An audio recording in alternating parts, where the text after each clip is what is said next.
a show that covers what's going on in the North Shore and provides insight into our local villages and its representatives.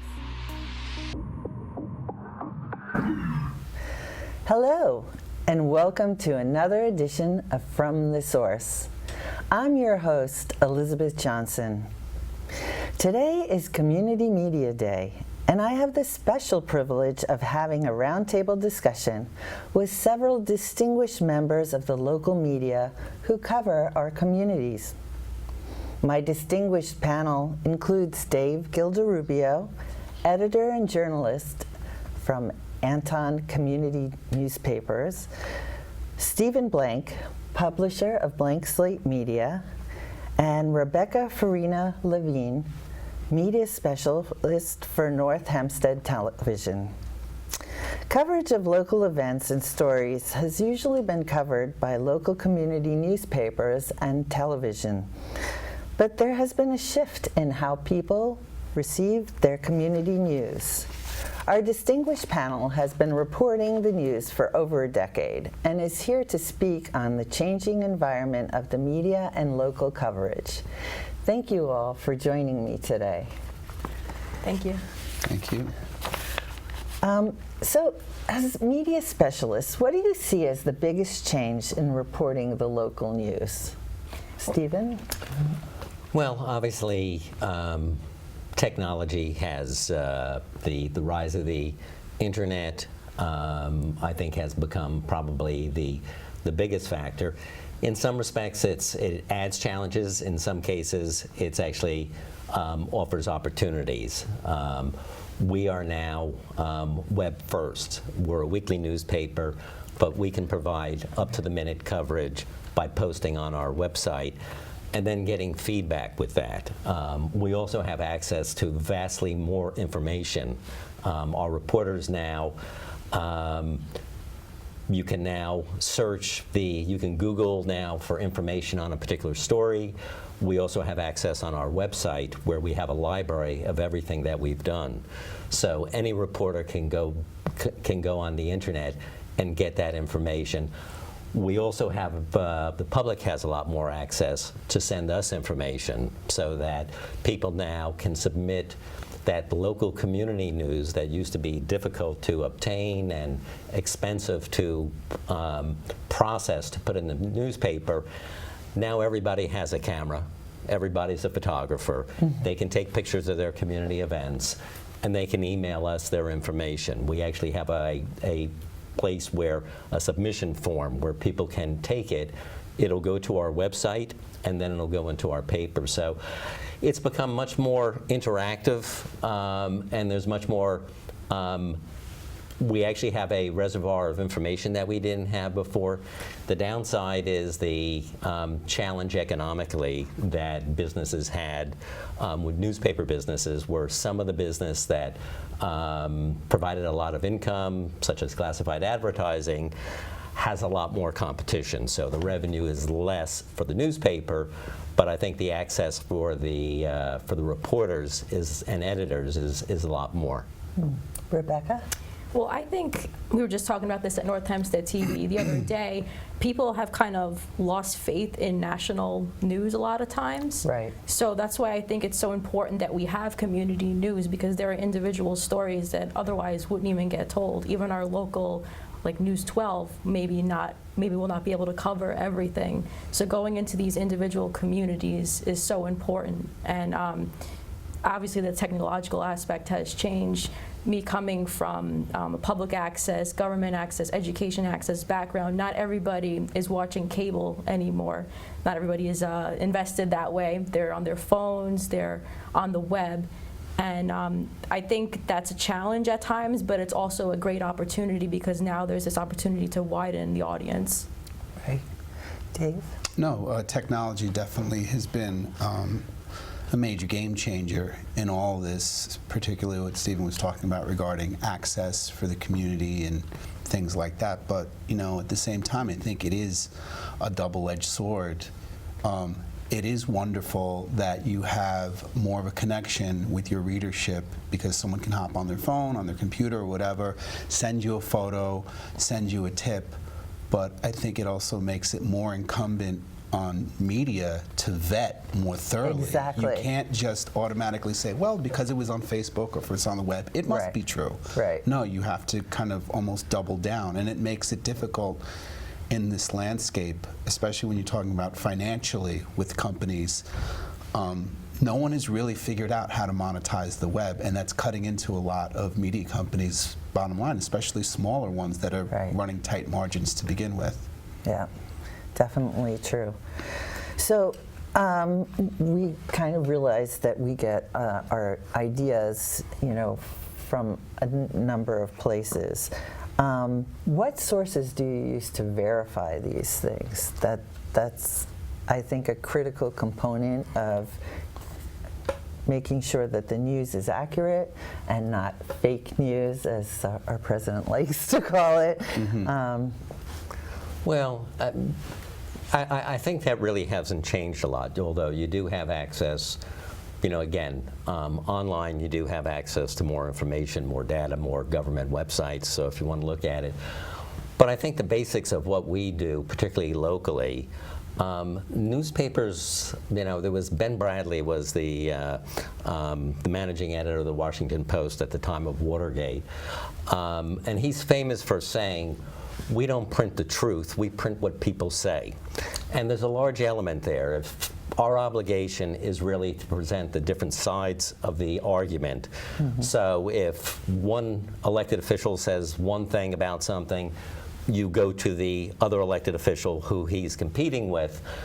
Neither one of them may be 100% true in terms of what they're saying, but as I tell our reporters, the reason you have an attribution is you attribute what people say. It is true that person said that.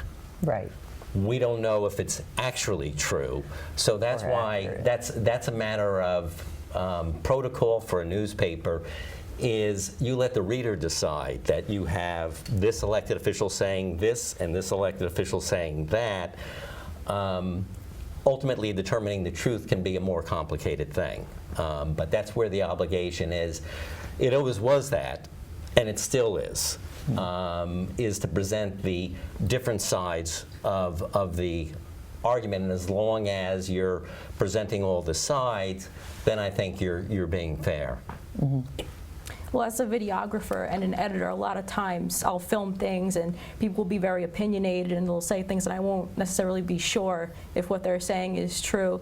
What's nice about having some of these debates that public access does is that that's their words, so we don't have to worry too much about it being factual, because if they're a candidate representing themselves, I won't have to worry about editing it out. But of course, as an editor, a lot of times I'm concerned and I will fact check certain things, but I'm more of the media side of things. Right. Well, debates definitely are different. Yeah. Especially knowing where to cut, I think, is important, because sometimes the discussion goes on, and some things are definitely irrelevant, and knowing where to cut is really important. So Twitter and Snapchat and Instagram are changing the way people receive the news. What do you think about these mediums? Because now stories are coming across. I mean, it seems like those are the mediums that have instantaneous news. Like if perfect example is you're at LaGuardia Airport and something happens, you literally can find out immediately from Twitter, whereas you go to the website of that carrier or whatever and there's no information. What do you think about that, and how it's impacting today's media? I think it is problematic, because it's a snap reaction and someone's just throwing something out there without any verification, and that has also, I think, affected media, because I think a lot of times many outlets get caught up in the idea of, I'd rather be first than right, and that's a problem, especially with your readership, because as journalists, the one thing that we have going for us is trust with our readership, and you don't want to and validate that because you were in such a rush to throw something up on the web, you didn't verify, you didn't check, and it ends up blowing up in your face. I'd rather be right than first, and that's just me personally. Steve? I think really probably the bigger factor is actually Facebook in terms of a social media out there. And I think we've seen what happened. We saw in the last national election, we've seen the fact that you could have Russian bots Right. putting out the news in a scary amount of way and influencing people. I think people are becoming more sophisticated. The one thing now, there's a lot of studies in terms of credibility and believability, and social media has the lowest rating of any form, radio, television, cable television, any medium, social media is the lowest, and deservedly so. There was a recent case with President Trump put something out that was demonstrably false about Elizabeth Warren. Elizabeth Warren asked Mark Zuckerberg, the head of Facebook, to take it off, and he said no. So there is no editor, is basically, and this is the big distinction between, and people should understand, between social media and a newspaper or reputable television station, is the fact that newspapers have publishers. I'm a publisher. Right. I am legally responsible. If someone says something that libels another person, if you accuse somebody in my newspaper, it could be a letter writer, it could be something that we report, and if it isn't true and it's going to harm that person economically, I am legally liable. There are libel laws. Whereas social media are not, they are considered platforms. Okay. So they cannot be sued they are not liable for this. And I think that this is an important thing that the public needs to be educated about, that the thing that you get with a newspaper is that it goes through a layer of people, and that it'll be checked and other people will say it. The other part about social media that's kind of interesting, and you say, well, you get a lot of statistics of people saying, well, I get my news from social media. Well, what are you reading on social media? Well, oftentimes it's stories in the New York Times or the Washington Post or Blank Slate Media. They actually use Facebook, but those stories actually get linked over there or get posted, and you come back to it. So social media does provide feedback. You do get information. But it's one of those things, it's like anything else in terms of a newspaper getting information. You can get it phoned, you can get it mailed, you can get it emailed. It's up for the reporter and the editor to verify that information before it goes in the paper. It may appear on Facebook, and people may put it out. Like anything else, it's another piece of information that has to be checked out and verified. Sources matter. Yes.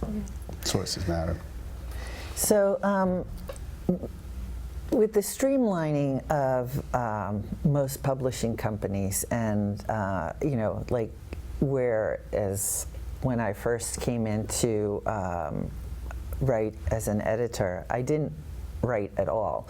I actually managed all the information coming through, and then that changed to not only take all the press releases, but also go out there and do investigative and taking pictures and everything. So now the individual is doing all the work. How has that impacted your ability to do your job?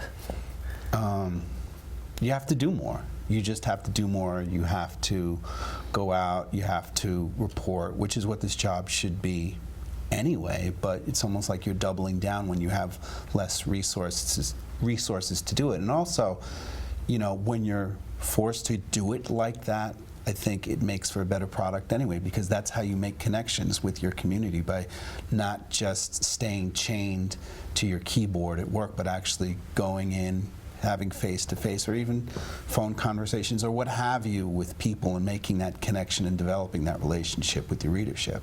Right. And what about with television? I noticed one time I was heading off to work, and the one thing that I had noticed from Newsday, there was an accident there. It was blocked off. So, of course, as a curious reporter, I had to pull over and see what's going on. And with Newsday, they were using their phone to actually do a video, so it would go on News 12, as well as write the report on their phone. Have you experienced that in your role? Oh, absolutely. I'm not too much on the news side, but Okay. with phones nowadays, everybody has a voice, because a lot of times the news will request the footage, and a lot of times that will help in conveying the story. And Steve, you must use that all the time. Well, reporters have, particularly at weekly papers, have always been photographers as well. I don't think so. I think that's pretty much stayed the same right now.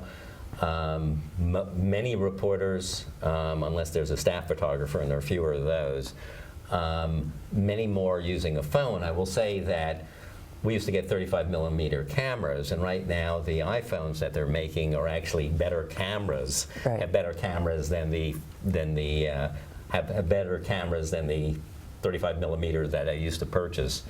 So that's not that different. We haven't changed. I have been a publisher for a while. I had a group of newspapers in Queens, and I've had these for 10 years. And the process is the same. No reporter can edit their own. We've separated the editing from the reporting. You know, Okay. Reporters need editors, and that's in our shop. That's a separate function. In terms of what was being done, the same sort of things are being done. Our reporters are going out. There's a lot of meetings. There's a lot of news. Obviously now you're getting bombarded with email, and everybody can send it to you. So in truth, we have more access. There are things that I've always said that in a sense it's easier to get softer stories to feature or community stories now than there was, because you always knew when there was going to be a town council meeting or a city council meeting or a town board. They're regularly scheduled. They put out notices. Right. We get releases from the district attorney and the police when somebody's been arrested or somebody's been convicted of a crime. But it's been the softer news, and that has sometimes been more difficult to find out when somebody's done a notable achievement in a community. Now, again, social media can be a lead. Email is a wonderful thing. We've got our website where people can post. They can email us. So people are now that communication. Newspapers probably do a better job covering the very local community by virtue of the fact that we're much more accessible to do it. It used to be, plus it's a lot easier for us to do it because people would send us Polaroid photographs and a letter or something in writing, and you needed manpower to type the stuff in, and it was a whole process. Now you got a good photograph that's in a good format, and they send you the email. So I think in a respect, when we went to Web First on our website, that was the first time we put all our community news online. So all our community news now, everything that we receive goes online. So we never had that on a website.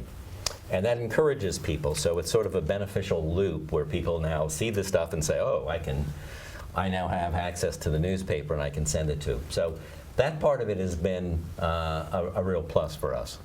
Mm-hmm.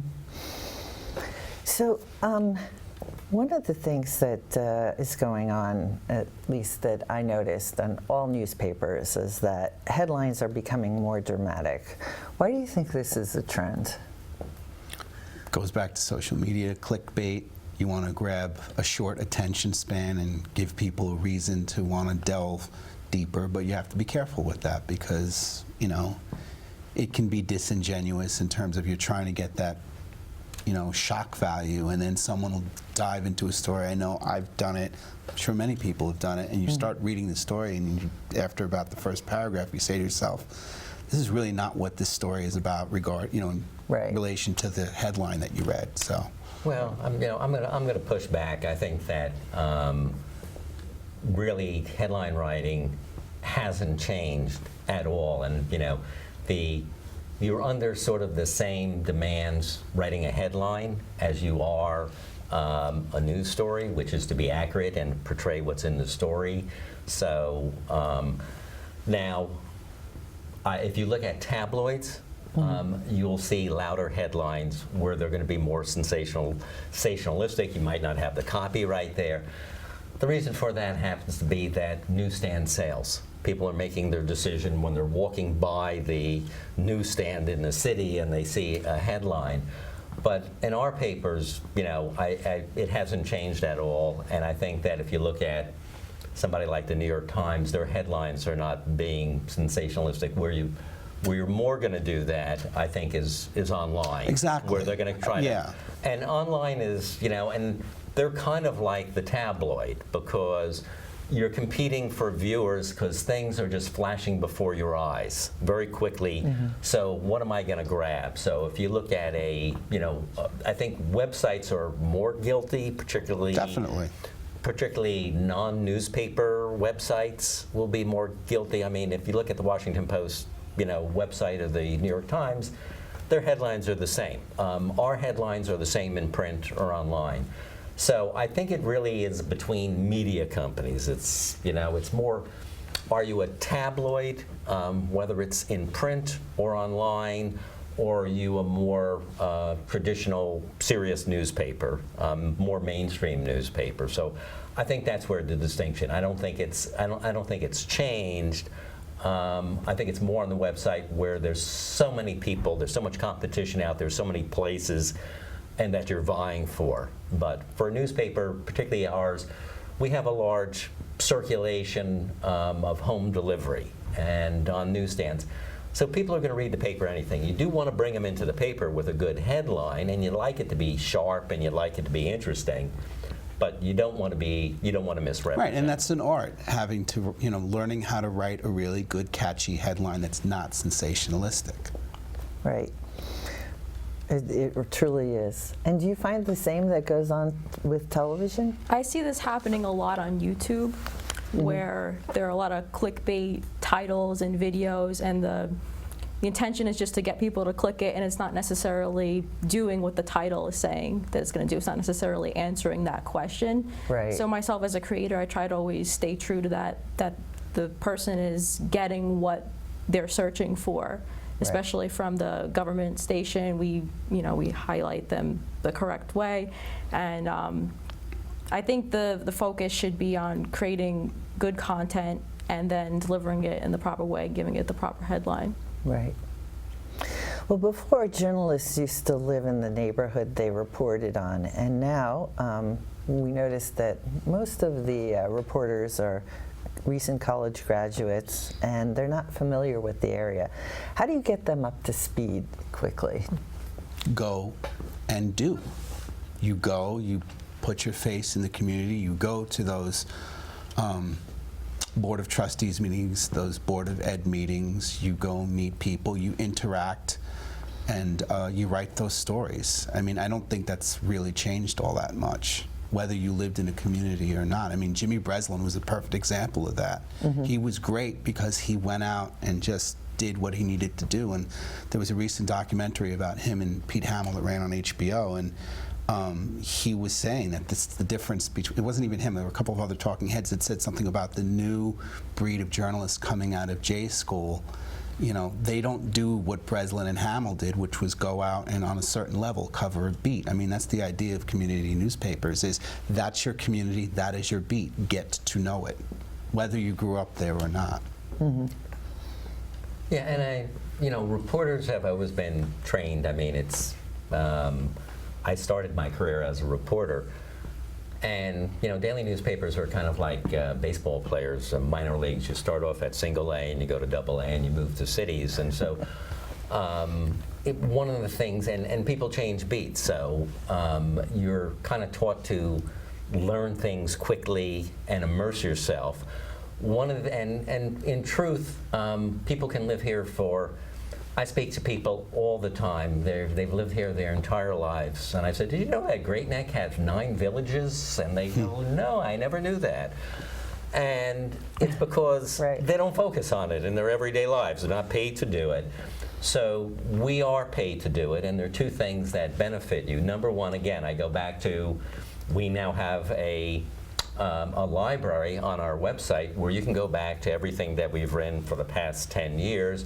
You can Google somebody and get their history. You can go to LinkedIn and social media and get information about it. So the ability for someone to be a quick study is that much Yes. greater, and you immerse yourself in it. And in some respects, it's, I worked for the Kansas City Star, and I found this very interesting thing that you would think, and I had a conversation with somebody, there were a lot of farmers in the Midwest, so I asked the question, kids growing up on the farm would have a big advantage, and I was told K-State, Kansas State University is an ag school in Manhattan, Kansas. This is a fun fact. And what I was told was the kids that grew up on a farm are not the best students. They've probably been taught the things the wrong way. When you come in and actually study it and actually see the facts for yourself, you're actually, they've learned the wrong thing. So the person coming to this for the first time actually learns it right and doesn't have any of the biases of having learned it wrong. It's almost like they have to unlearn before they learn. So I think that's newspapers. No one was born a foreign correspondent for a newspaper. If you get thrown to cover the war in, Lebanon or Syria, you're not going to be familiar with it. So you have to, you learn the tools of research, and in talking to people and reaching out and speaking to people. So that's part of being a good reporter and learning, and that's part of the reporter's craft. And listening. It's important to listen. Exactly, because you find out much more when you listen than when you talk. 2 ears, 1 mouth. Very good. So with the advent of the streaming services, how is that impacting local community news? I have to ask you, because this is now more like a television-like kind of Absolutely. thing. More people now are going for the streaming services. Less and less people are subscribing to cable. And this is, both good and bad. It's the way things are going. But like I said earlier, it's also an opportunity, I think, for the community to really step in and do new things. We were talking at North Hempstead TV about live streaming and all the capabilities that we have now with the technology to stream live events, because sometimes after the fact, we'll have a video of the event, but people will forget about it. They won't really know to look for it. But when something is streaming live, they're on social media, they're on Facebook, even Instagram, Twitter. Twitch is a new one that's really getting popular. I think that will help reach a wider audience, and there's such an easy way to do it, and it doesn't cost a lot. Yeah, it seems like cost is a big factor in this, especially it's impacting on both sides. People who are watching or reading, they don't have money, the cost of living, even though it's relatively stable, it's not increasing on either side. It's hard to make a living, let's put it that way. So what do you think is the biggest hurdle facing print today? I think that it's... Obviously there are a number of factors. I think weekly newspapers are kind of like, the market for print is kind of different. What seems to separate print, and this is, you can't paint it with one brush. Papers that have unique content, information that is useful that you cannot get anywhere else, which is why the New York Times and the Washington Post and the Wall Street Journal have a strong audience, and they're having huge digital growth because of their coverage of subjects. Weekly newspapers are doing a lot better than newspapers in regional newspapers throughout the country. And the reason is One, we're weekly, so it's not as big not having to fill the paper every day. And we're writing about the things that are most important to people, where you live, where you own a home, where your kids go to school, and you can't get that information in 7 different places. If you want to find out about the Yankees and the Astros last night, which if you're a Yankees fan, you certainly don't. Yeah. But you could watch it, get that information. It'll be on cable. It'll be everywhere that, it'll be on 14 different places. However, if you're going to cover the Manhasset School Board and your kids are going to Manhasset schools and you want to read about that, then you're going to have to go to a community newspaper that is covering that subject. So I think that's the advantage. So that's why weekly newspapers are doing well. That's why daily newspapers in places like my Kansas City Star, where I used to work, or in Syracuse, where I also work, the daily newspapers are really hurt because there is so much other competition in other places. Yeah, I think the whole thing also with trying to bridge the new and the old world in terms of holding on to subscribers. You have an older readership that's used to print, Right. and then you have, the newer media in terms of getting your message across, and also trying to maintain a bottom line that enables you to do all this reporting. Because as I said before, no one's really figured out how to monetize the web. Right. Before. Well, there are 2 people. The vast amount of money is going to Google and Facebook. Yeah, well, I'm saying as far as that's where the advertising revenue and websites. But I'm talking about everywhere. Newspapers. I'm Right. talking about publications. There are debates said about there was a paywalls platform versus before. not. Well, yeah, where it's happening now, and I think that people in our audience should recognize that, is that newspapers are more dependent on revenue from their readers, Right. paying for that service, Right. which is a unique service. They may think that, I can get information on Facebook. You're not getting the primary source. They're not distilling it. They're not providing that information. So Newsday, half its revenue now comes from circulation for subscriptions. New York Times is now getting a huge amount of revenue from their subscriptions, and that's why you have paywalls. Right. Because somebody has to pay for those guys going out there and gathering the information Right. and presenting it that you want. And advertising is now, that revenue, or at least some of that revenue, has gone to other places like Facebook and Right. Google. No, print advertising is really taking it on the chin. I know someone who works at Ogilvy, who's been there 20 years or whatever, and he said there was a point where the Wall Street Journal could charge $30,000 for a full-page ad. Right. Think about that, $30,000 for an ad. That's part of a big chunk of one person's salary. And I don't know what their ad rates are right now, but I'm fairly certain that's not the case. And a lot of it's probably because of shifting views regarding advertising for a lot of companies, where they would rather take a chunk of that money and spend it on a social media campaign going viral with whatever it is message they want to get out to promote their business, versus taking out a print ad. Well, I want to thank you all for joining me today. That's all we have for today. I hope that you join me for a future edition of From the Source. Thank you so much. Thank you. This was Thank you. great.